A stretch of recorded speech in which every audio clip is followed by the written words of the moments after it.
Hello everybody, good morning again. How are we all doing? It's Friday today. Don't ask me what the date is. I'll be able to tell on the computer, won't I? 22nd of May. I've got a coffee. It's 9:15 almost. Cheers. So I'm on the computer. I'm sat in front of my editing computer and I'm talking to you this morning on the webcam. So the sound and the picture of me is from the webcam, so you're going to have to excuse the lighting because I'm in front of the window. The curtains are shut, the sun is coming and going, the lighting's all over the show, but we're not here to do that. So when I've done videos with the stem cap cam and cycling video, going uphill, downhill, whatever, and I put the power overlay on, I quite often get a few questions saying, how do I do that? And the latest one was from Jason Shepherd. So today's video is going to be how you do a power overlay and data overlay on the computer, on video, on footage. You know what I mean. That don't make sense. Let's try that again, shall we? So I'm going to do a video today of how to get your data overlay onto GoPro footage or action camera footage, and how you would then put that in a video suitable to upload to YouTube. So let's get into it. So the first thing I need to do is change and get rid of me and make me smaller. So let's just do that. I'm just going to drag me down. Let's get me in the corner out of the way. And then if we go to my desktop, and what we want to do is go to, if I just minimize that, here we've got Garmin VirB Edit. So you need to go to the Garmin website. So let's just open up a browser.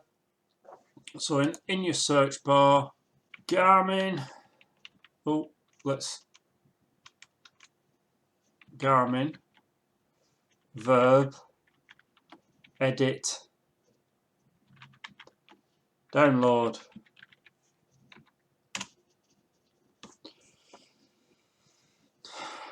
Here we go. So that's the one you want. Download that and install that. And I'll put a link to this in the description of the video. Download that, do your virus check, install it on your computer. If I launch this, my coffee's nearly gone. Let's go for that one there. Right, okay, so you do import clips and you can plug your action camera in, but I always import other, and then it does this. Now, I've already got it in, so I don't need to worry about that. Back to the gallery, it's down here. You'd then create a video.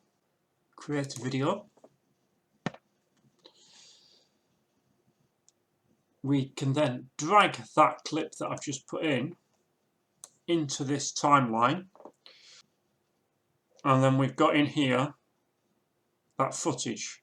So there's the video, and of course that's just the video. So then what we need to do is we need to put in the geometrics, the data.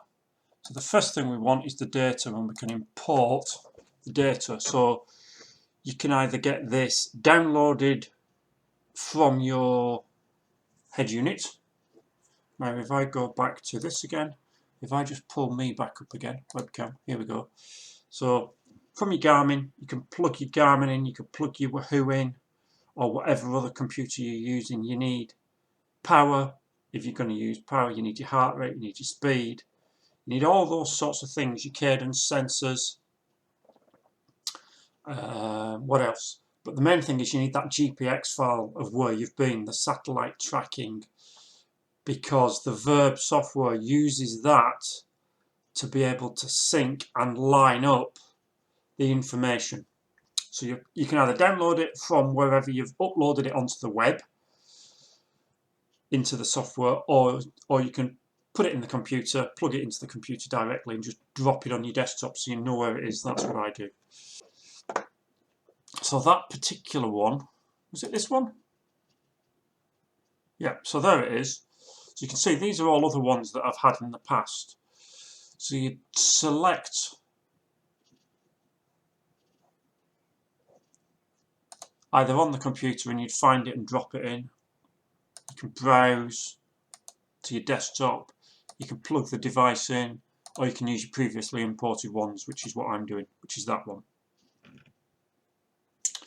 So then you can do use this log. Don't want to do that. And now on here we'll have, you can see we've got a data overlay. You can then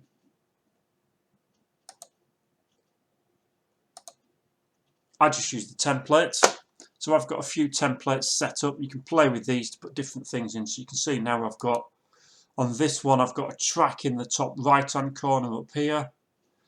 I've got my heart rate, I've got the gradient, I've got the cadence, I've got the power, and I've got the speed. But as you can see, that there, you can't see the numbers. So then what you need to do is go to appearance, and you can do the background, and you can put a little box in. Let's do that one, so that you can see the numbers better. But then you can see down here you can't see the numbers there now, so that won't work. So let's do black. Yeah, black works, doesn't it? We can see the numbers. So you just have to play around until you can see the numbers. But we've got different templates we can use. Yeah. So we've got that one. And we've got there's all sorts of different ones in here that you can choose. And what you'd do is you'd pick whichever one you want. And I use, let's just leave that one. So there's not a track on here at the minute, but that doesn't matter. Then you need to go back to data again, and you need to sync it up. And for every single clip that you import, you need to sync it up. So if I was to put, let's just cancel that. Not now. If I import another clip, media library, let's put another clip in. Let's put that one in, and that one comes first there. So now this one has got data, this one hasn't got data. So I need to go back to my data there, and I need to say with this one, import geometrics. Oh, it's that one there. Use this one. Not now. So now we've got data for both of these, and I can see we've got data because we've got these little numbers over the top here. Now we need to sync the data for both of these clips to get it lined up properly. So here you need to play about there, so we're just about on that junction. Then you can zoom in on the map to where you are. Take it to satellite imagery, and then we need to drag that back because that junction is there on the map. So if I come back, and then, but you've got to be careful, because if you're doing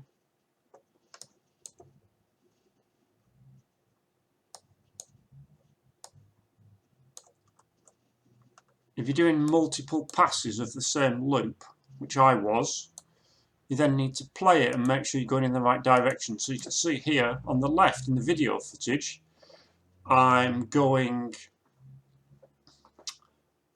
through Braithwaite and I'm turning right and I'm heading up towards Newlands Valley, which on the map that's travelling in this direction, so I'm going the opposite way. So I need to drag it and drop it on a different one, which is still wrong. There you go. So now I'm going the right way. So now we can line it up. So we just need to get, right, let's come back a bit. So it's all time consuming. This takes forever. And you have to do this for every single clip you import. But not only that, once you've done it and you've synced it up, I would recommend playing it and watching it to make sure it is actually synced up, because I've had a few occasions where I've exported a video, dump it into my editing software, start editing it and realise that it's actually not synced up properly when it recorded. So I'm just trying to get to this 90-degree bend. Here we go, we're almost there. And then what I'll do, there we are, let's come forward a little bit.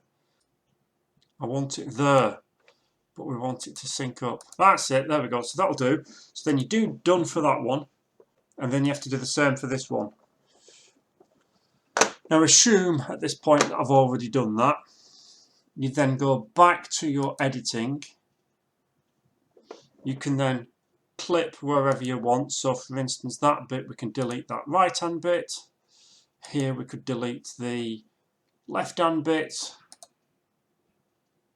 And then we do, when we've finished doing all that and we've got all the data in, we've got it all synced, we're happy with our overlays and we've watched it, we've played it, we're happy that when you're going uphill, so you find a little bit of hill and make sure that when you're going uphill,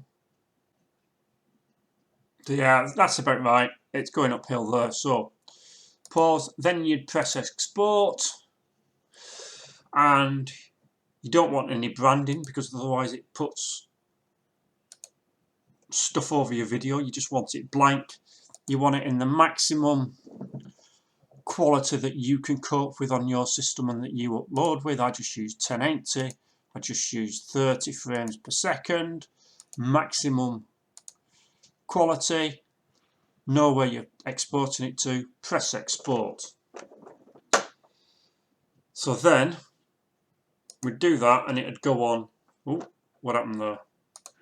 Do that and then off we go. It'd export it and it takes a long time. So we're going to assume that we've already done that. Now, let's go now to what we do next. We then launch your video editor, your normal editing software that you use to upload to YouTube. New project. Right, so once you've got your video editing software up, you do an intro just as you normally do. You go to My Files or whatever to put your video in. So here you then choose the one you just exported, drop it in, and then you just edit it in a normal way. So I'd put an end on as well. So I'll put my ending on, ending, and then I'd pick the clip that's coming from Garmin VirB. I'd fade it in, I'd fade it out, I'd take the noise down off the GoPro halfway, maybe even less, and then that's it, bingo, done. Save it, export it, upload to YouTube. So there we are. So hope you found that useful. So download Garmin VirB, install that on your computer, get your action camera footage, launch Garmin VirB, pull your footage in. You need your GPX file, sync that, put your templates on, get it all lined up, check it, export it, then into your editing software, pull it into your editing software and edit it in the normal way. And it is a long-winded process. So I think for that one that I uploaded last time, which was I think Braithwaite to Buttermere, I think it took me about 6 hours to do start to finish because I'd done it and then it hadn't synced up properly and etc. So it's a long process, it takes a long time, but the results are good and the results are worth it, I think. So I hope you found that useful. Thanks for watching, everybody. If you're new to my channel, please do subscribe, please comment, please like, hit that bell notification button, and I shall see you in the next video. Take care. Thanks for watching.